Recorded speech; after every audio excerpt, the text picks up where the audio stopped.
একমাত্র ধর্ম হচ্ছে ইসলাম, যে ধর্মে একটা মানুষ পরিপূর্ণভাবে একটা মানুষ হবে, কিভাবে একটা ভালো মানুষ হতে পারবে তার প্রত্যেকটা দিক নির্দেশনা কোরআন এবং হাদিসে এসেছে। সম্মানিত ভাইরা, দেখেন, একটা মানুষ যখন উত্তম চরিত্রের চূড়ান্ত পর্যায়ে পৌঁছতে চায় তখন তাকে 4টা গুণ অন্তত পক্ষে উত্তম চরিত্রের যে উপাদান রয়েছে এই 4টি উপাদান তাকে অর্জন করতে হবে। সম্পর্কের দিক থেকে উত্তম চরিত্রের উপাদান হচ্ছে 4 ভাগে বিভক্ত। বলেন তো কত ভাগে বিভক্ত? 4 ভাগে। 1 নম্বর উপাদান হচ্ছে ব্যক্তি ও স্রষ্টার মধ্যকার সম্পর্কের সদাচরণ। ব্যক্তি আর স্রষ্টা অর্থাৎ আল্লাহর মধ্যে কি সদাচরণ? বান্দা আল্লাহ পাকের প্রতি সদাচরণ করবে। কিভাবে করবে? যে বান্দা আল্লাহর সাথে শরীক করবে না, কুফরি করবে না, আল্লাহ পাকের যে বিধানগুলো আল্লাহ পাক দিয়েছেন সেগুলোকে মনে প্রাণে বিশ্বাস করবে এবং মেনে নেবে। আল্লাহ পাকের কোনো বিধানের ব্যাপারে কোনো সন্দেহ পোষণ করবে না, আল্লাহ পাকের প্রত্যেকটা নির্দেশ পালন করার চেষ্টা করবে।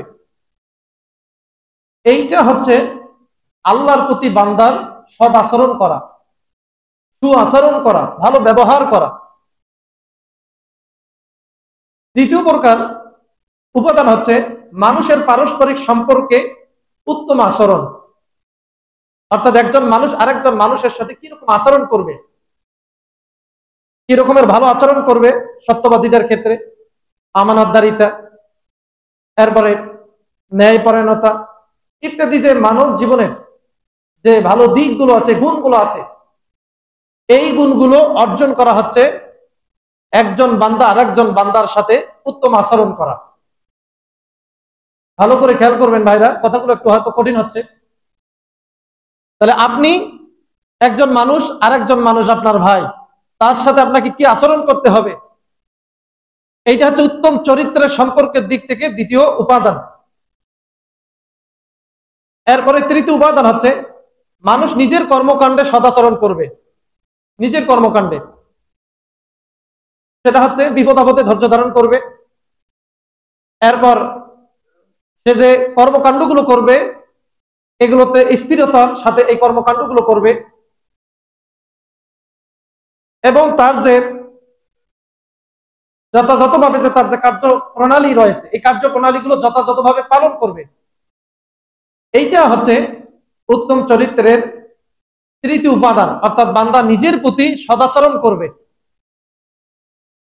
এবং চতুর্থ প্রকার উপাদান হচ্ছে মানুষ ও অন্যান্য প্রাণীর মধ্যকার সদাচরণ। আপনি মানুষ, আপনি একটা প্রাণীকে ভালোবাসবেন, তার প্রতি দয়া অনুগ্রহ দেখাবেন, অনুকম্পা দেখাবেন। আপনি অযথা কোনো প্রাণীকে কষ্ট দিতে পারবেন না। এই যে কষ্ট দিলেন না, একটা প্রাণীর প্রতি দয়া অনুগ্রহ দেখালেন, অনুকম্পা দেখালেন, এইটা হচ্ছে আপনার উত্তম চরিত্রের চতুর্থ প্রকার উপাদান। সম্মানিত ভাইরা, এই 4টা উপাদান কোন ব্যক্তির ভিতরে যদি থাকে তাহলে এই ব্যক্তি চরিত্রের দিক থেকে হচ্ছে সর্বোত্তম ব্যক্তি। বলি সুবহানাল্লাহ। আমরা এই 4টা উপাদান নিজেদের মধ্যে আনতে পারবো তো ইনশাআল্লাহ? আল্লাহ পাক যেন আমাদের সবাইকে এই 4টা উপাদান আমাদের মধ্যে আনার ব্যবস্থা করে দেন, তৌফিক দান করে দেন, বলি আল্লাহুম্মা আমিন। সম্মানিত ভাইরা, সদাচরণ করা, মানুষের সাথে ভালো ব্যবহার করা, আল্লাহর সাথে ভালো ব্যবহার করা, প্রাণীর সাথে ভালো ব্যবহার করা, এই যে আপনি ভালো ব্যবহার করলেন, উত্তম চরিত্র অর্জন করলেন, নবী করিম সাল্লাল্লাহু আলাইহি ওয়াসাল্লাম বলেছে ইন্নাল হাদিয়াস সালিহা ওয়াস সামতাস সালিহা ওয়াল ইকতিসাদা জুজুম মিন 25 জুজাম মিনান নবুওয়াত। বলি সুবহানাল্লাহ। আপনি একটা মানুষের সাথে ভালো আচরণ করলেন, আপনি উত্তম চরিত্রের অধিকারী হলেন এবং ব্যয়ের ক্ষেত্রে মধ্যম পন্থা অবলম্বন করলেন। আল্লাহর নবী বলেন এইটা হচ্ছে নবুয়তের 25 ভাগের 1 ভাগ। সুবহানাল্লাহ বলবেন না? আপনি একটা মানুষের সাথে ভালোভাবে আচরণ করলেন, এটা নবুয়তের অংশ। আপনার চরিত্রকে ভালো করলেন, এটা নবুয়তের অংশ। আপনি ব্যয়ের ক্ষেত্রে খায়রুল উমুরি আওসাতুহা, মধ্যম পন্থা অবলম্বন করলেন, এটা নবুয়তের অংশ। বলি সুবহানাল্লাহ। ব্যয়ের ক্ষেত্রেও আমাদেরকে মিতব্যয়ী হতে হবে। আপনার টাকা পয়সা আছে বিধায় হুদায় শুধু খরচ করবেন এমনটা না, আবার টাকা পয়সা আছে একবারে চিপা ধরবেন, বকিলাতি করবেন, এটাও করা যাবে না, এক্ষেত্রে আমাকে আপনাকে মধ্যম পন্থা যেটা, এইটা অবলম্বন করতে হবে ভাইরা। নবী করিম সাল্লাল্লাহু আলাইহি ওয়াসাল্লাম এইটাকে নবুয়তের 25 ভাগের 1 ভাগ উল্লেখ করেছেন। সম্মানিত ভাইরা, একটু চিন্তা করেন, মানুষের সাথে উত্তম আচরণ করা, ভালো ব্যবহার করা নবুয়তের অংশ, এটা আল্লাহর নবী বলছেন। তাহলে কত বড় একটা গুরুত্বপূর্ণ গুণ, যেটাকে আল্লাহর পয়গম্বর নবুয়তের অংশ বলেছেন, সেই গুণ আমাদের অধিকাংশ মানুষের মাঝে নাই। অনেক নামাজি আছি, নাই এই গুণ নাই। অনেক রোজাদার আছে, এই গুণ নাই। মানুষের সাথে ভালো আচরণ করে না। অনেক ইবাদত বন্দেগী গুজার, ইবাদত গুজার বান্দাকে দেখছি মানুষের সাথে খারাপ আচরণ করে, আছে না? নামাজ পড়ে করলেনটা কি? আপনি আল্লাহর সাথে সুআচরণ করলেন, কিন্তু আল্লাহর যে সৃষ্টি বান্দা, এদের সাথে তো সুআচরণ করলেন না। এর জন্য ভাইরা, অবশ্যই মানুষের সাথে ভালো আচরণ করতে হবে। হযরত আব্দুল্লাহ ইবনে আব্বাস রাদিয়াল্লাহু তাআলা আনহু তিনি বলেন, উতলুবিল আদাব, তুমি শিষ্টাচারিতা অন্বেষণ করো, শিষ্টাচারিতা অন্বেষণ করো, তালাশ করো। ফাইন্নাহু জিয়াদাতুন ফিল আকল, কেননা এটা হচ্ছে জ্ঞানের পরিপূরক। সুবহানাল্লাহ বলেন। নম্রতা, ভদ্রতা, শিষ্টাচারিতা, এইটা জ্ঞানের পরিপূরক। আপনি যত বড় জ্ঞানী হন, কিন্তু আপনার ভিতরে যদি নম্রতা, ভদ্রতা, শিষ্টাচারিতা না থাকে, আপনি মানুষ হয়তো আপনাকে জ্ঞানী মনে করবে, আসলে আপনি জ্ঞানী না। জ্ঞানী হচ্ছে ওই ব্যক্তি, যে ব্যক্তি মানুষের সাথে ভালো আচরণ করে। এরপর হযরত আব্দুল্লাহ ইবনে আব্বাস রাদিয়াল্লাহু তাআলা আনহু তিনি বলেন, ওয়া দালিলুল আলাল মুরুআ, এই নম্রতা, ভদ্রতা, শিষ্টাচারিতা হচ্ছে একজন ব্যক্তির ব্যক্তিত্বের দলিল।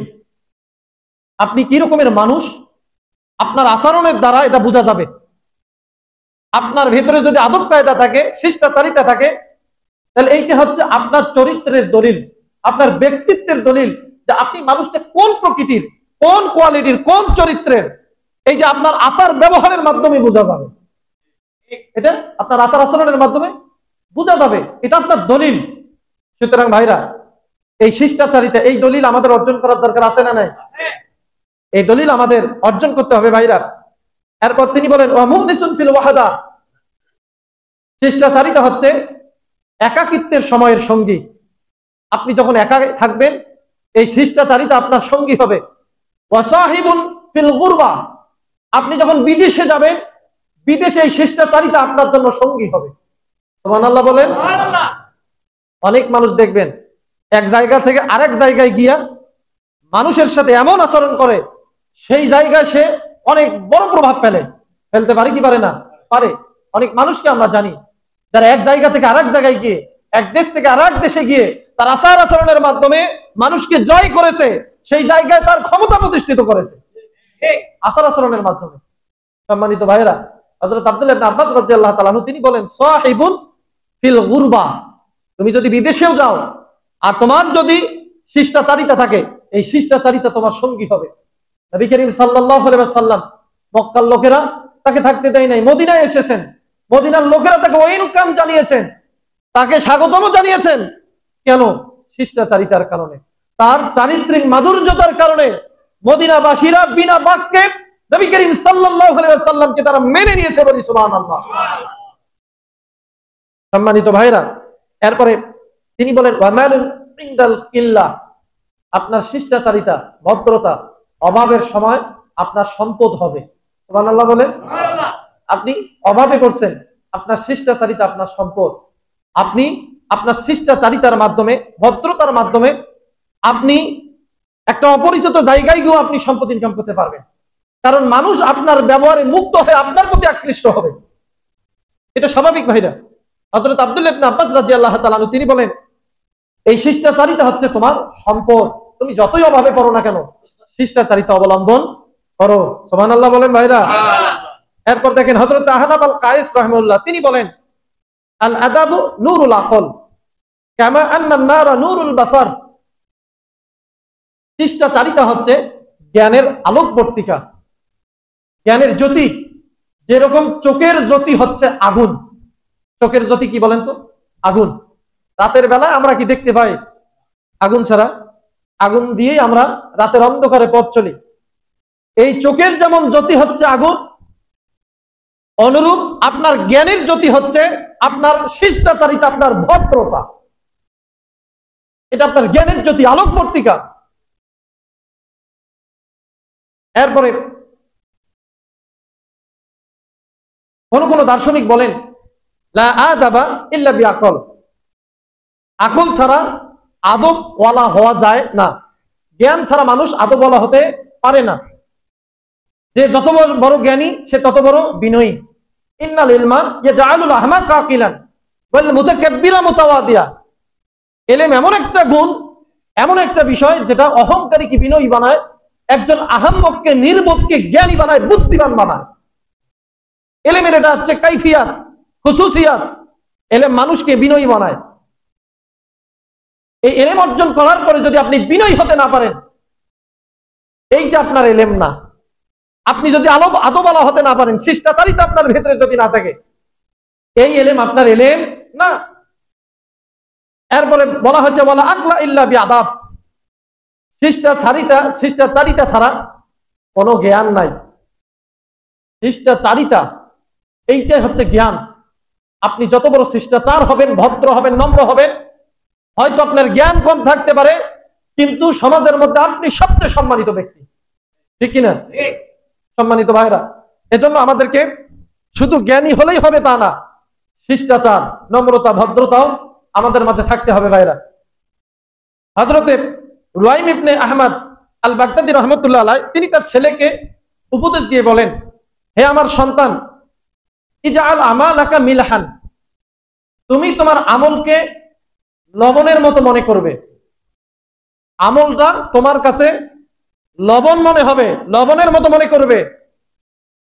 ওয়া আদাবা দাকিকান, এবং শিষ্টাচারিতাকে তুমি ময়দা মনে করবে।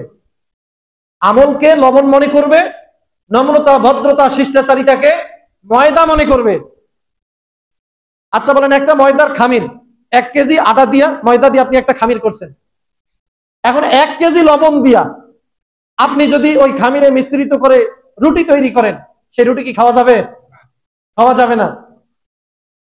তিনি তার সন্তানকে বলেন, হে আমার সন্তান, এই আটার অনুপাতে লবণ যেরকম দেওয়া লাগে, তুমি তোমার আমলটাকে ওই রকম লবণ মনে করবে, আর তোমার আদব শিষ্টাচারিতাকে আটা মনে করবা।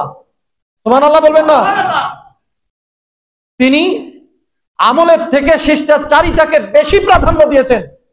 আপনি যতই আমলদার হন না কেন, আপনার ভিতরে যদি শিষ্টাচারিতা না থাকে, সমাজে আপনার 4 পয়সা মূল্য নাই, কোনো মূল্য নাই। শিষ্টাচারিতা, নম্রতা, ভদ্রতা যদি আপনার ভিতরে না থাকে, তাহলে সম্মানিত ভাইরা, তাহলে আমরা আমল করব। আমল ছাড়া তো মানে আদবওয়ালা হওয়া যায় না, কিন্তু আমলের থেকে আমাদেরকে বেশি প্রাধান্য দিতে হবে শিষ্টাচারিতাকে, আমাদের ব্যবহারকে, আচার আচরণকে। আল্লাহ পাক যেন আমাদেরকে সেই তৌফিক দান করে দেন, বলে আল্লাহুম্মা আমিন। আমরা কিছু ইসলামী শিষ্টাচারিতা শিখবো আজকে। ইসলামে কিছু শিষ্টাচারিতা আছে, আদব কায়দা আছে। 1 নাম্বার শিষ্টাচারিতা হচ্ছে যে আপনি মানুষকে দেখলে সালাম দিবেন, সেটা আপনার পরিচিত হোক বা অপরিচিত হোক, যেই মুসলমান হোক, ছোট হোক বড় হোক, পরিচিত হোক অপরিচিত হোক, দেখলেই সালাম দিবেন। এইটা হচ্ছে শিষ্টাচারিতা, ইসলামের অন্যতম শিষ্টাচারিতা, ভদ্রতা এবং নম্রতা। নবী করিম সাল্লাল্লাহু আলাইহি সাল্লাম বলেন, ইন্না আউলান নাস বিল্লাহ, আল্লাহর কাছে সবচেয়ে উত্তম ব্যক্তি হচ্ছে ওই ব্যক্তি মান বাদাহুম বিসসালাম, যে ব্যক্তি সর্বপ্রথম মানুষকে সালাম দেয়। সুবহানাল্লাহ। ইন্না আউলান নাস মান বাদা বিসসালাম, আল্লাহর নিকট সম্মানিত ব্যক্তি হচ্ছে ওই ব্যক্তি যে ব্যক্তি আগে মানুষকে সালাম দেয়। এই কাজটা করতে পারবো ভাইরা? মানুষকে আগে আগে সালাম দেওয়ার চেষ্টা করব। আমরা হুজুররা করি কি, আরেকজনের আমাদের সালাম দেব, এইটা মনে করি, করি না? আছি, আমরা অনেকে আছি যে মানুষে আমাকে সালাম দেখ, আমি কিসের মানুষকে সালাম দেব? এটা করা যাবে না। আপনি আগে যাকে সালাম দিবেন, আপনার ভিতরে যদি এই গুণ থাকে যে আপনি আগে সালাম দেন, তাহলে বুঝবেন আপনার ভিতরে অহংকার নাই, আপনি নিরহংকারী মানুষ, আপনার ভিতরে কোনো গর্ব নাই, যে ব্যক্তি আগে মানুষকে সালাম দেয়। সম্মানিত ভাইরা, আমাদের এই উত্তরবঙ্গের একজন পিসা হুজুর ছিলেন, সুজা পিসা, নাম জানেন না? সুজা হুজুর আমাদের এলাকার প্রবাদ পুরুষ।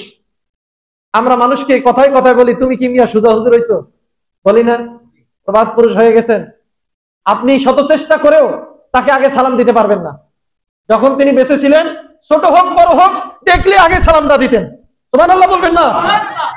আজকে তার সম্মান ইজ্জত চতুর্দিকে আল্লাহ পাক ছড়িয়ে দিয়েছেন। সম্মানিত ভাইরা, এজন্য নবী করিম সাল্লাল্লাহু আলাইহি সাল্লামকে প্রশ্ন করা হয়েছিল, ইয়া রাসূলুল্লাহ আইয়ুল আমালি আহাব্বু ইলাল্লাহ, আল্লাহর কাছে সবচেয়ে প্রিয় আমল কোন আমল, আপনি জানায় দেন। আল্লাহ নবী বলছেন, তুতিমুত তাআম ওয়া তুকরিউস সালাম আলা মান আরাফতা ওয়া মান লাম তারিফ, তুমি মানুষকে খাদ্য খাওয়াবে এবং তোমার পরিচিত অপরিচিতকে সালাম দিবে। সুবহানাল্লাহ।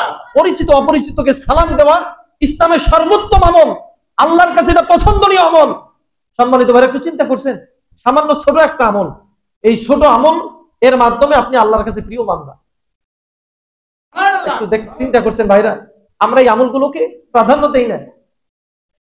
সাহাবাই কেরাম কি করতেন জানেন? সাহাবাই কেরাম বাজারে যাইতেন, যাওয়ার পরে মানুষদেরকে সালাম দেওয়ার জন্য তারা বাজারে যাইতেন। সুবহানাল্লাহ বলবেন না? বাজারে যাইতেন মানুষকে সালাম দেওয়ার জন্য, রাস্তায় যাকে দেখা পাইতেন সালাম দিতেন, বাজারে গিয়া গিয়া প্রত্যেকটা ব্যক্তিকে গিয়া সালাম দিতেন। সাহাবাই কেরামের বৈশিষ্ট্য। আর আজকে আমরা দেখলে সালাম দেই না, জবান বন্ধ। জবান কি বন্ধ? এই কাজ করা যাবে না ভাইরা। আপনি সালাম দিবেন, আল্লাহ পাক আপনার সম্মান ইজ্জত বাড়াই দিবেন। সম্মানিত ভাইরা, এজন্য আল্লাহর নবী বলছেন, আফশুস সালাম বাইনাকুম, তোমাদের মাঝে বেশি বেশি সালামের প্রচলন করো, কারণ সালামের মাধ্যমে শান্তি প্রতিষ্ঠিত হয়। হয় না?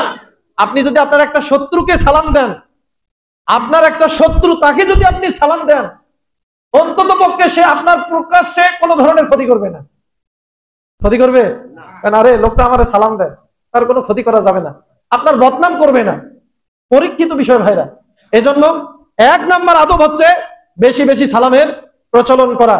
এরপর দৈনন্দিন কাজে আমাদেরকে এই আদব অবলম্বন করতে হবে ভাইরা। দেখেন, আমরা অনেক সময় হই হুল্লোড় করি, চিল্লা হাল্লা করি। এই যে আমাদের দেশে কি হয়, গান বাজনার আয়োজন হয়, সাউন্ড সিস্টেম নিয়ে এসে কত যে সাউন্ড পলিউশন করে তার কোনো ইয়ত্তা নাই। হয় না? সাউন্ড পলিউশন করে না, কানের কাছে শুধু গান বাজায়, ঘুম পর্যন্ত হয় না। তো চিন্তা করেন তো, আল্লাহর পয়গম্বর দেখেন আমাদেরকে কি শিক্ষা দিয়েছেন ভাইরা। নবী করিম সাল্লাল্লাহু আলাইহি সাল্লাম যখন হাসি দিতেন, দেখেন, কানা রাসূলুল্লাহ সাল্লাল্লাহু আলাইহি ওয়াসাল্লাম ইদা আতাসা ওয়াদা ইয়াদাহু আও সাওবাহু আলা ফিহি ওয়া খাফাদা আও গাদ্দা বিহা সাওতাহু। সুবহানাল্লাহ বলেন। সুবহানাল্লাহ। নবী করিম সাল্লাল্লাহু আলাইহি সাল্লাম যখন তিনি হাসি দিতেন, তখন তিনি হাত দিয়ে তার নাকটাকে একটু চেপে ধরতেন, তার নাকে হাত দিতেন, কিংবা কাপড় দিয়ে নাকটা ধরতেন। কেন? উদ্দেশ্য হচ্ছে এই যে আওয়াজটা হবে, এই আওয়াজের মাধ্যমে যেন আরেকজন কষ্ট না পায়, আওয়াজের মাধ্যমে, সাউন্ডের মাধ্যমে যেন আরেকজন কষ্ট না পায়, নয়েজিং যেন না হয়, সাউন্ড পলিউশন যেন না হয়। এই জন্য আল্লাহর পয়গম্বর হাসি দেওয়ার সময় তিনি মুখে কাপড় দিতেন না, নাকে কাপড় দিতেন। বলি সুবহানাল্লাহ। কি শিক্ষা দিয়েছে আমাদেরকে ভাইরা। হ্যাঁ, একটা হাসি, সামান্য একটা হাসি, সেইটা দিতেও আল্লাহর পয়গম্বর আমাদেরকে শিক্ষা দিয়েছেন, আওয়াজ করে হাসি দিও না, এতে অন্যের কষ্ট হতে পারে। হয় না? আমাদের অনেক সময় আমরা কি করি, হাসি আসলে যত স্পিডে দিতে পারি দেয়া ফেলি। কিন্তু ভাইরা, যতটুকু পারি আমরা আমাদের হাত দেব কিংবা কি কাপড় দিয়ে এটাকে, আওয়াজটাকে ছোট করার চেষ্টা করব। তাহলে এই যে নবী করিম সাল্লাল্লাহু আলাইহি সাল্লাম আমাদেরকে একটা আদব শিক্ষা দিলেন যে হই হুল্লোড় করা যাবে না, সাউন্ড পলিউশন করা যাবে না। হযরত আয়েশা রাদিয়াল্লাহু তাআলা আনহা তিনি বলেন, মা রাআইতু রাসূলুল্লাহ সাল্লাল্লাহু আলাইহি ওয়াসাল্লাম দাহিকান, আমি নবী করিম সাল্লাল্লাহু আলাইহি সাল্লামকে কখনো দেখি নাই হাসতে, অট্র হাসি দিতে, যে হাত্তা আরা মিনহু লাহওয়াতিহি, যে তিনি এমন ভাবে হাসি দিয়েছেন যে তার জিহ্বার যে তালু এইটা দেখা গেছে, জিহ্বার উপরের যে তালু এইটা দেখা গেছে। এই অবস্থা আমি নবী করিম সাল্লাল্লাহু আলাইহি সাল্লামকে কখনোই দেখি নাই। সুবহানাল্লাহ বলেন। সুবহানাল্লাহ। আল্লাহর পয়গম্বর কখনো অট্র হাসি দেন নাই, কারণ অট্র হাসিতে সাউন্ড পলিউশন হয়, মানুষের কষ্ট হতে পারে, একজন ঘুমাইছে তার ঘুম ভেঙে যেতে পারে, পারে না? পারে। এজন্য নবী করিম সাল্লাল্লাহু আলাইহি সাল্লাম কি করতেন, ইন্নামা কানা ইয়াতাবাসসাম, আল্লাহর নবী তিনি মুস্কি হাসতেন। সুবহানাল্লাহ বলেন। সুবহানাল্লাহ। মুস্কি হেসে দিতেন আল্লাহর নবী। সম্মানিত ভাইরা, এই দিকগুলো আমাদেরকে খেয়াল রাখতে হবে। এরপর দেখেন, পরিপাটি থাকা, এই যে মুখের দাড়ি আর চুল, এটাকে পরিপাটি রাখা, এটাও কিন্তু আদবের মধ্যে পড়ে। এটাও কিসের মধ্যে পড়ে? আদব, আদব শিষ্টাচারিতার মধ্যে পড়ে। সম্মানিত ভাইরা, দেখেন, নবী করিম সাল্লাল্লাহু আলাইহি ওয়াসাল্লাম একবার মসজিদে তিনি অবস্থান করছেন। এক পর্যায়ে এক ব্যক্তি মসজিদে প্রবেশ করলো, ফাদাখালা রাজুলুন, এক ব্যক্তি প্রবেশ করলো, সাইরার রাসি ওয়াল লিহিয়া, এই ব্যক্তির মাথার চুল আর দাড়ি এলোমেলো। মাথার চুল আর দাড়ি কি এলোমেলো এলোমেলো অবস্থায় এসেছে। নবী করিম সাল্লাল্লাহু আলাইহি সাল্লাম তাকে ইশারা করলেন, ফাশারা ইলাইহি বিয়াদিহি, আল্লাহ নবী তাকে হাত দিয়ে ইশারা করলেন, এই অবস্থায় আসছো কেন? অন্যখানে গিয়া একটু চুলগুলোকে পরিপাটি করে, দাড়িকে পরিপাটি করে আসুন। নবী করিম সাল্লাল্লাহু আলাইহি সাল্লাম তাকে ইশারা এটা জানিয়ে দিলেন। লোকটা তখন মসজিদ থেকে বের হলেন, হওয়ার পরে তার মাথার চুল আর দাড়ি পরিপাটি করে মসজিদে আবার প্রবেশ করলেন। নবী করিম সাল্লাল্লাহু আলাইহি সাল্লাম বললেন যে, হে আমার সাহাবীরা, এই যে এলোমেলো অবস্থায় শয়তানের আকৃতি নিয়ে যারা এই চুলকে এলোমেলো করে রাখে, এই শয়তানের আকৃতির চেয়ে চুলকে পরিপাটি করে এবং দাড়িকে পরিপাটি করে মসজিদে আসা, এটা কি উত্তম কাজ না? সুবহানাল্লাহ বলবেন না? একটু চিন্তা করেন ভাইরা, চুল এলোমেলো এবং দাড়ি এলোমেলো, এইটাকে আল্লাহর নবী বলছেন শয়তানের কর্মকাণ্ড। কিসের কর্মকাণ্ড? শয়তানের।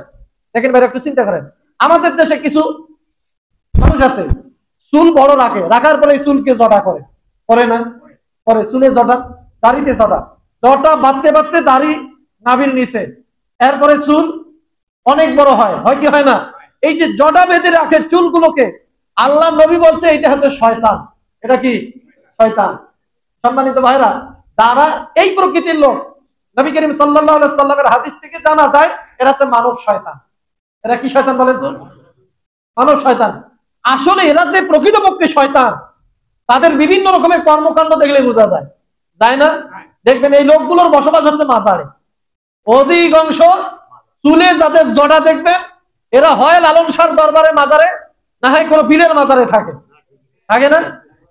এবং এরা এই মাজারে বসে কি করে? গাঁজা টানে না?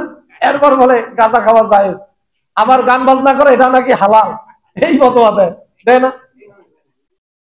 মুসলমান বলবেন কোথেকে? আল্লাহ নবী এদেরকে শয়তান বলছে, নাউজুবিল্লাহ বলবেন না?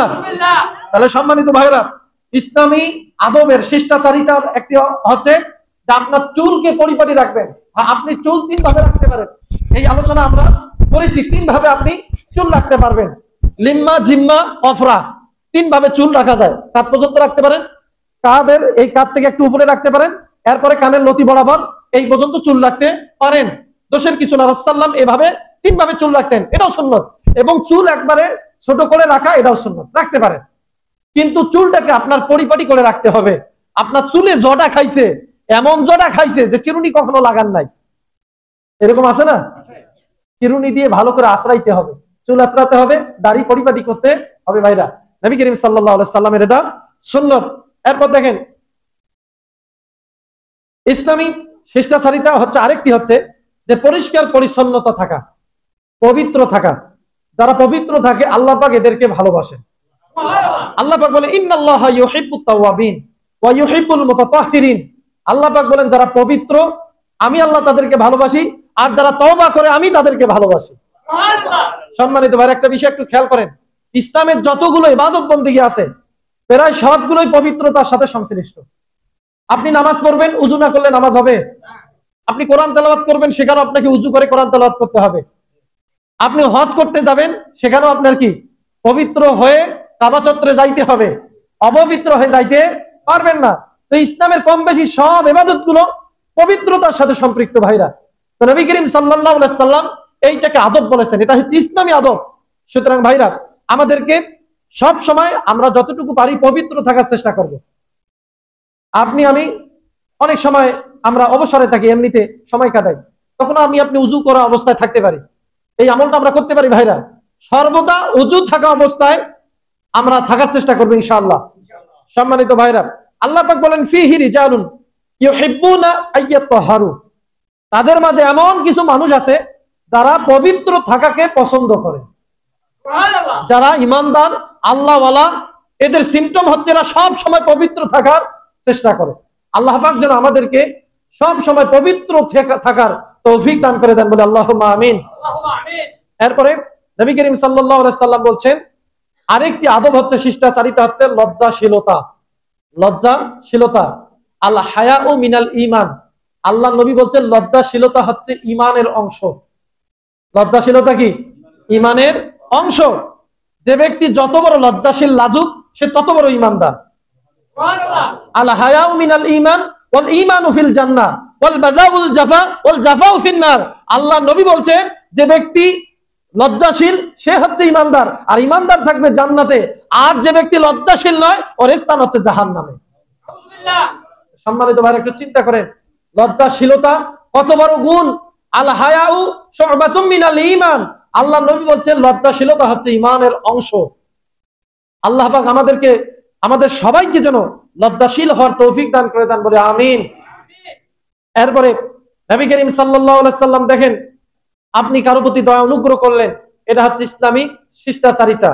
আল্লাহ নবী বলেন, মাল্লাম ইয়ারহাম সগীরানা ওয়ালাম ইউক্কির কাবীরানা ফালাইসা মিন্না, যে ব্যক্তি ছোটদেরকে স্নেহ করে, আদর করে এবং বড়দেরকে সম্মান করে, আল্লাহ নবী বলেন সে আমার উম্মত। যে ছোটদেরকে স্নেহ করে না, বড়দেরকে সম্মান করে না, সে আমার উম্মত না।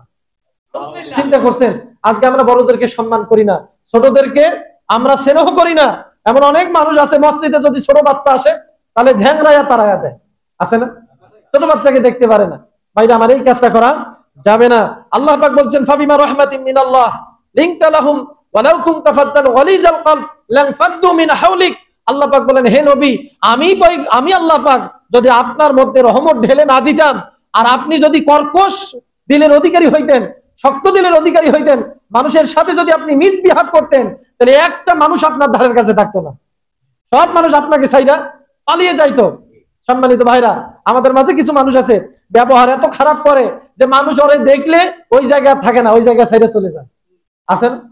আছে সমাজে কিছু মানুষ আছে, দেখবেন যে এক জায়গায় এসে বসছে, ও যেভাবে মানুষকে নেগলেক্ট করে, মানুষকে যেভাবে অপমান করে, ও যখন ওই জায়গায় বসে দেখবেন ওই জায়গা থেকে যারা আগে থেকে বসে আছে ওই লোকগুলো উঠে চলে যায়, যায় না? এরকম লোকও আছে আমাদের মাঝে ভাইরা। সুতরাং আমাদেরকে মানুষের সাথে সদাচরণ করতে হবে, মানুষের প্রতি দয়া অনুগ্রহ করতে হবে ভাইরা। এরপর আল্লাহ নবী বলছেন, দেখেন আপনি যদি কাউকে সাহায্য সহযোগিতা করেন, তাহলে এইটা হচ্ছে শিষ্টাচারিতা। আপনি যতক্ষণ মানুষকে সাহায্য সহযোগিতা করবেন, আল্লাহ নবী বলছেন আল্লাহ পাক ততক্ষণ আপনাকে সাহায্য করবে। আল্লাহু ফি আউনিল আবদ মাদামাল আবদু ফি আউনি আখিহি। আল্লাহ নবী বলেন, আল্লাহ পাক ওই বান্দাকে ততক্ষণ পর্যন্ত সাহায্য করেন যতক্ষণ ওই বান্দা অপর কোন বান্দাকে সাহায্য করে। সুবহানাল্লাহ। ভাইরা আমার, আমরা সাহায্য শুধু টাকা দিয়ে যে করতে হবে তা না, আপনি কথার মাধ্যমে সাহায্য সহযোগিতা করতে পারেন, আপনি বিভিন্ন ভাবে সাহায্য সহযোগিতা করতে পারেন। একটা মানুষ বিপদে গেছে এক জায়গায় গিয়া, আপনি একজনকে মোবাইল দিয়া ওই জায়গার বিপদ থেকে তাকে উদ্ধার করতে পারেন, হয় না? অনেকের মোবাইল দিয়া যে কাজ হয়, টাকা দিয়ে ওই কাজ হয় না, হয়? তো আপনি মানুষকে বিভিন্ন ভাবে সাহায্য করতে পারেন। তো আপনি মানুষকে যতক্ষণ সাহায্য করবেন, আল্লাহ নবী বলছে আল্লাহ আপনাকে ততক্ষণ পর্যন্ত সাহায্য করবেন। সম্মানিত ভাইরা, এটা হচ্ছে ইসলামী আদব। এরপরে উত্তম কথাবার্তা বলা, এটা হচ্ছে আদব, শিষ্টাচারিতা। আপনি যে মানুষের সাথে উত্তম কথা বলেন, ভালো কথা বলেন, নবী করিম সাল্লাল্লাহু আলাইহি সাল্লাম এইটাকে সদকা বলছেন। এটাকে কি বলছেন? সাদাকা। আল্লাহ নবী বললেন, কুল্লু কালিমাতিন তাইয়্যিবাতিন সাদাকা, প্রত্যেকটা পবিত্র কথা হচ্ছে সদকা। আপনার মুখ দিয়ে যত ভালো কথা বের হয়, যত পবিত্র কথা বের হয়, আল্লাহ নবী বলেন এইটা হচ্ছে সদকা। এমনকি আপনি জীবনে যত ভালো কাজ করেন, প্রত্যেকটা ভালো কাজই হচ্ছে সদকা। প্রত্যেকটা ভালো কাজ সদকা ভাইরা। নবী করিম সাল্লাল্লাহু আলাইহি সাল্লাম প্রত্যেকটা কাজকে, ভালো কাজকে সদকা বলেছেন। এরপর আল্লাহ পাক বলছেন, কাউলুম মারুফুন সাদকা, প্রত্যেকটা ভালো কথাই হচ্ছে সদকা। সুবহানাল্লাহ। দেখেন হাদিসে কি বলা হয়েছে, নবী করিম সাল্লাল্লাহু আলাইহি সাল্লাম হাদিসে বলেন যে, ইত্তাকুন নারা ওয়ালাউ বিশাক্কি তামরাতিন, তোমরা জাহান্নামের আগুন থেকে বাঁচো যদিও এক টুকরা খেজুর দান করে হলেও। একটা টুকরা আপনি খেজুর কাউকে দান করে হলেও জাহান্নামের আগুন থেকে বাঁচেন। এরপর আল্লাহ নবী বলেন, ফাইল্লাম তাজিদ ফাবি কালিমাতিন তাইয়্যিবা, যদি খেজুর দিয়ে সদকা করার সামর্থ্য না থাকে, তাহলে কাউকে ভালো কথা বলে সাহায্য করো, সহযোগিতা করো, এর মাধ্যমে তুমি জাহান্নামের আগুন থেকে বাঁচতে পারবা।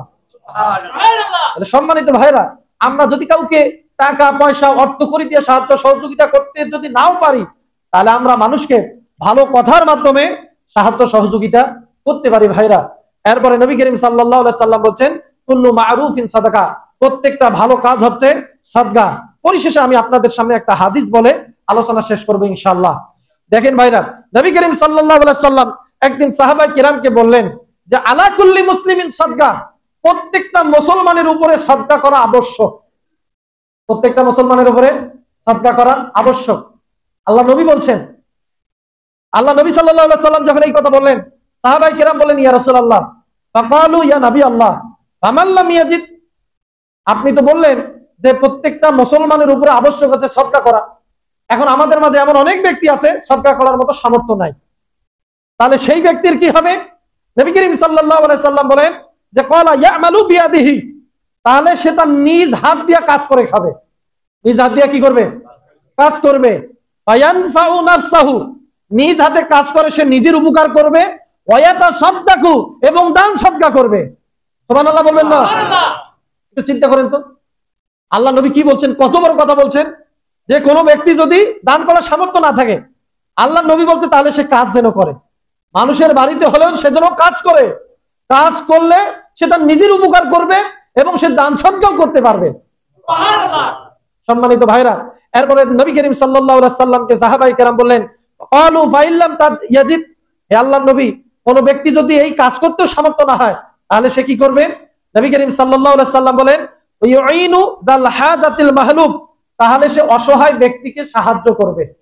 অসহায় ব্যক্তিকে কি করবে? সাহায্য করবে।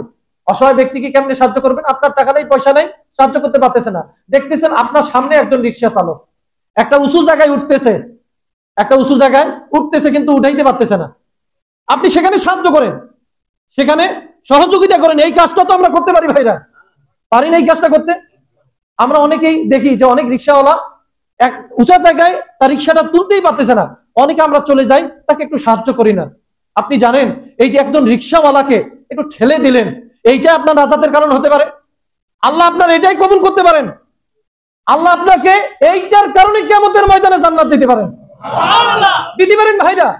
আপনি অনেক আমল করছেন, আল্লাহ কবুল করে নাই, আপনি এই এতটুকু আমল করেছেন, এইটাই কবুল করলে আপনি জান্নাতি। এটা আমার আপনার নাজাতের কারণ হতে পারে ভাইরা। এজন্য সাহায্য সহযোগিতা মানুষকে করব, যে কোনো ভাবে হোক সাহায্য সহযোগিতা করার চেষ্টা করব ভাইরা। এরপরে নবী করিম সাল্লাল্লাহু আলাইহি সাল্লামকে সাহাবায়ে কেরাম বললেন, ফাইল্লাম ইয়াজিদ, হে আল্লাহর নবী, কোন ব্যক্তি যদি এই কাজটাও করতে না পারে তাহলে সে কি করবে? আল্লাহ নবী বলেন, ফালিয়ামাল বিল মারুফ, সে যেন ভালো ভালো নেকের কাজ করে, সওয়াবের কাজ করে, ওয়াল ইউমসিক আনিশ শাররি, এবং সকল প্রকার গুনাহের কাজ থেকে দূরে থাকে। সুবহানাল্লাহ বলেন। দেখেন, আপনি যদি আগের ও কাজগুলো করার সামর্থ্য না থাকে তাহলে আপনি বেশি বেশি করে ভালো আমল করেন, এবং যে গুনার কাজগুলো আছে এই গুনার কাজগুলো আপনি ছেড়ে দেন, পরিত্যাগ করেন। আল্লাহ নবী বলেন, ফাইন্নাহা লাহু সাদাকা, সে যদি নেকের কাজ করে এবং গুনার কাজ ছেড়ে দেয় তাহলে এটাই তার জন্য সদকা। বলি সুবহানাল্লাহ। তাহলে সম্মানিত ভাইরা, আমরা শুধু টাকা দান করি, এইটাকে সদকা মনে করি, এটাই যে শুধু সদকা তা না ভাইরা। আপনি যত ভালো কাজ করেন, নেকের কাজ করেন, সবটাই সদকা। আল্লাহ পাক যেন আমাদেরকে বুঝার তৌফিক দান করে দেন, বলে আমিন, এবং আমলগুলো করার জন্য তৌফিক দান করে দেন।